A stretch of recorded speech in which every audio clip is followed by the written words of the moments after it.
course, but it's nice to know that that he gives you, he's going to help both programs out. And tremendous young man, great student, great character. So again, we'll see which way it goes.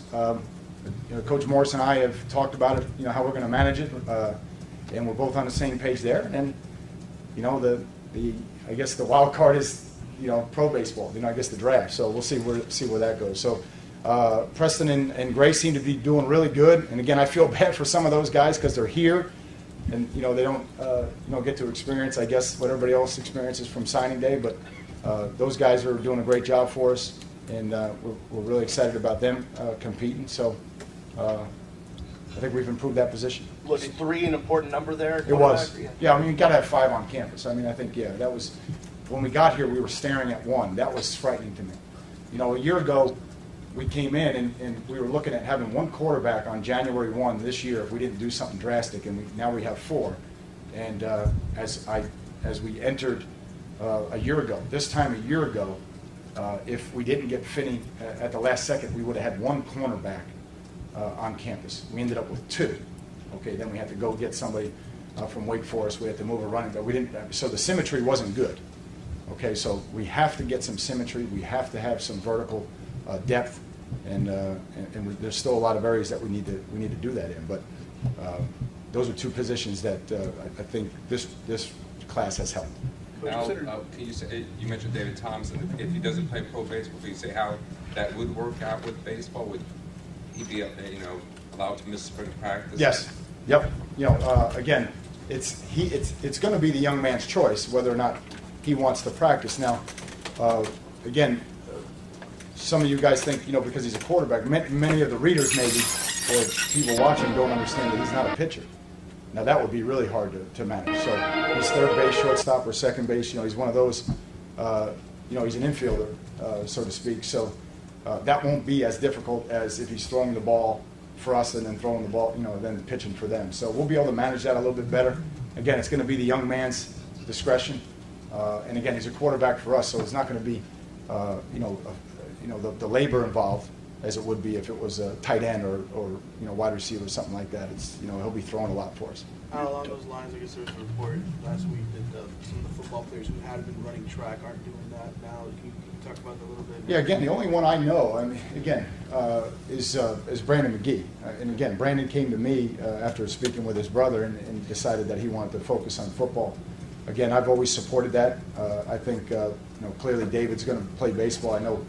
Fentress has had interest and is talking about playing baseball right now. So again, to me, if that's something that they want to do, again, I support it. And I think as we look to next year, we're probably going to have a couple of track guys that we're going to try to sign. I can't say names. Coach, you mentioned 50 or so first or second year players. So just how important it is to have the 9 players coming in for the spring already here? Yeah, huge. I mean, we would, because we lost. We lost so many seniors, and then a couple guys left early as well. So that was that took a hit on our numbers. And even as it stands, we're probably only going to have 4 wide receivers with us all spring, which is a really low number. So we having those 9 guys come in, obviously we have more corners now that can practice. That's going to help the quarterbacks. Are going to help a great deal. So. It was important. I guess you're looking at one of the quarterbacks maybe who's emerging that's competing, or at least for a backup. No, I don't think there's any question. For them to come in and compete, they're going to learn the offense even before we go out to spring. Coach, you talked about the early departures a couple of times. Are you able to say, or do you have a gut about where you've been affected the most and where you're looking for help the most? I mean, we kind of talked about a few position areas, but is there one specific place that you feel like... You're talking in this class or the following class? No, I'm talking about the guys that just went to the NFL. Yeah, again, anything that we've addressed has been addressed in this class. So, this should tell you where I think, the biggest issues are or where the holes are. So, just based on what we brought in. So, again, it's just we're capped off at the number of 25. So we couldn't go any higher than that. So it's going to take us another year, to get that number back to 85. Hey, Coach, speaking of another year, I know you already had a junior day for 2013. Is that something you've always done, even at Temple? Is you started sort of 2013 before the signing day for the previous class? No, we had a great opportunity and wanted to seize that. And clearly, you know, we're much further along. You know, I know the high schools now. You know, I know the high school coaches. You know, we're talking about me.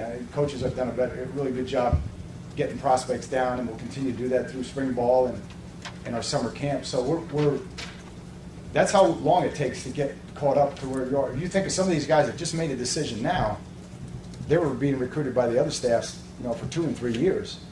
And this time a year ago, I couldn't even get to the high schools because we were so busy trying to sign a class. So really, when you do that, that puts you probably 2 years down. So I think our guys have done a really good job. And again, it's been grueling. They've done a really good job of trying to get this back so that we're on, you know, equal footing. And we know where the players are, we know where the prospects are, we know the coaches a little bit better, and we're getting kids on campus. Yeah, how did you manage it logistically? You know, 33 guys. I don't think there's ever been a signing class this big at the school. I don't remember ever seeing one anywhere this big. And then you probably had another, 20, 30 guys that didn't come. Yeah. And you're trying to recruit for next year. You know, how did you guys manage all this, you know, logistically holding on to kids? You had one defection. Yeah, it was tough. You know, again, head coaches generally aren't out every day, and I was out every week. I went out every week. It wasn't a week where I stayed in, so I went out every Monday through Thursday since, you know, the BC game, and so that ended up 6 weeks. So when I say, I mean, that was hard. Even as a recruiting coach, you know, there's a night where you're off the road because you can only have 7 guys on the road. There's a night where you get a chance to go in. I didn't have that this year as a head coach. So, you know, I told the guys to grind me up, take me everywhere. They did. We can't thank the support enough that we got from, you know, alumni and really fans in terms of, you know, private planes and getting us around, the things that we needed to see multiple kids in a night, things that we couldn't do commercially. So, again, it was just so much support that we had that really enabled it to happen, to be honest with you. It brought it all together. With Duke Johnson, there's obviously a lot of excitement about him as a player. Do you try to limit some of that or try to scale back some of the expectations? You mean just temper the expectations, you mean? Yeah. Yeah, you know, again, I mean, Duke's a good player, you know, and you know, Mike James and Eduardo and those guys are not going to roll over, you know. They're going to compete. So I think we've made our team better today. Danny Dillard and you know, Dallas Crawford is going to give us a run over there.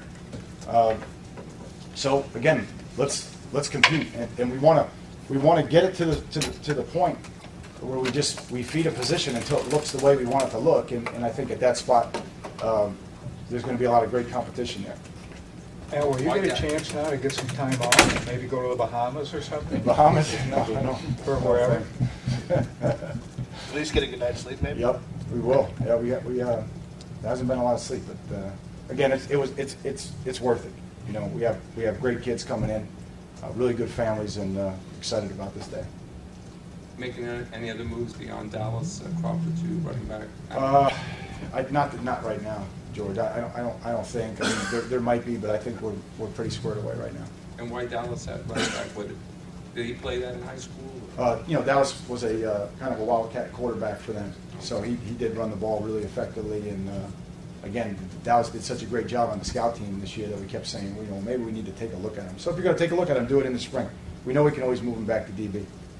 I'm curious, Coach, how much did you see Duke live, and did you get a feel for how you might work him in conjunction with Yeah, other? again, you have to make a choice as a head coach. Either go see him live or, you know, go on a home visit.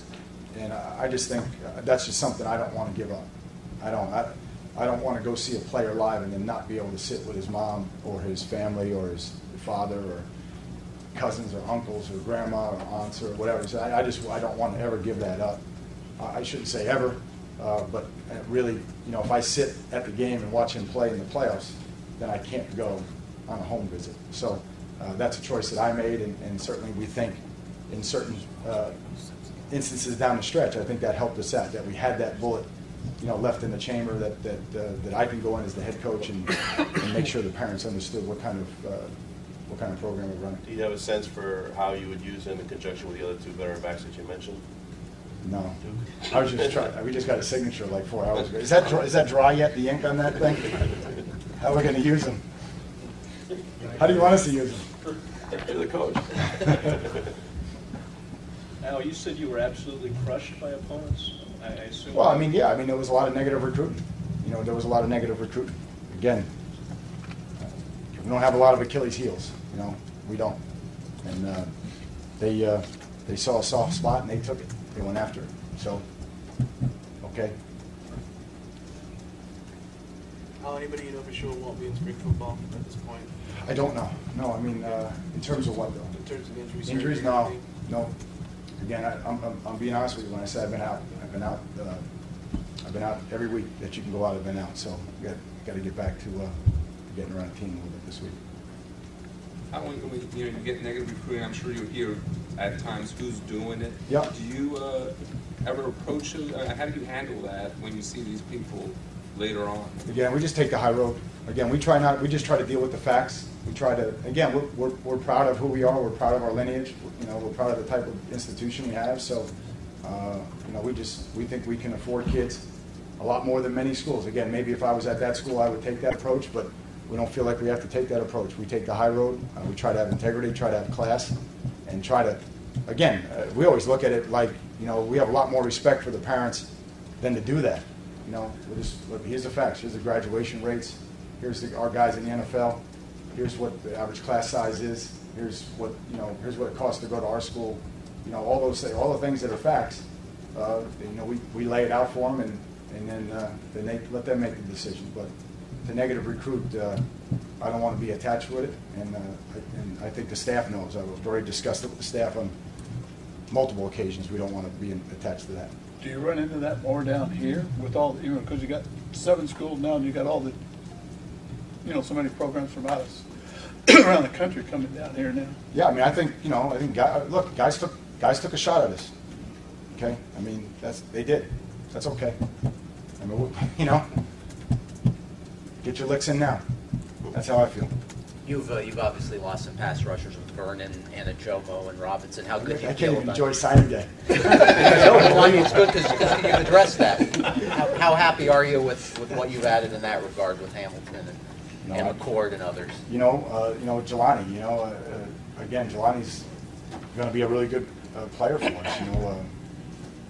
You know, big, powerful defensive end, 6'4", 6'5", and he's 260 already. So I mean, you know, it's a good group. I mean, if I was a defensive end right now with all those guys, I'd be excited about the opportunity they have, and so add them to what we have on campus already, and we'll let them all compete. Again, we're building depth.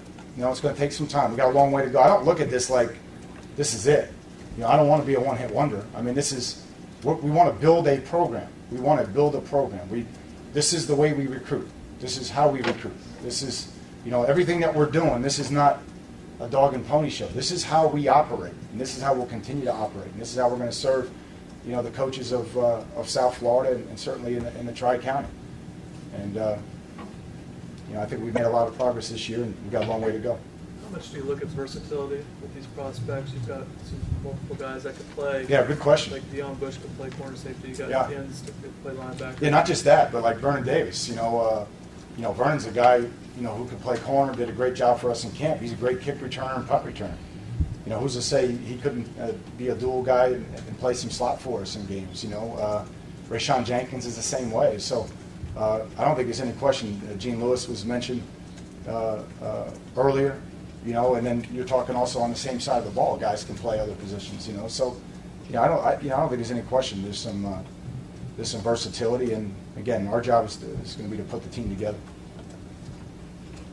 When you're speaking to recruits who have some of that negativity run against them, was there a common concern amongst not only the players but the parents as well, as far as, you know, some stuff they heard, and how did you address that? No, I mean, again, it was just negative, and a lot of times it entered, you know, the realm of vicious. You know, I heard that it happened today. So again, I don't know what happened, but again, a lot of times when you're dealing with people like that, if you give them enough rope, they hang themselves. So, you know, again, we just take the high road and have class and have integrity and let them say all those nasty things. And at the end of the day, you know, when you're in a pressure cooker and when you're in that situation, how you act, you know, in front of recruits and their parents says a lot about you and a lot about the program.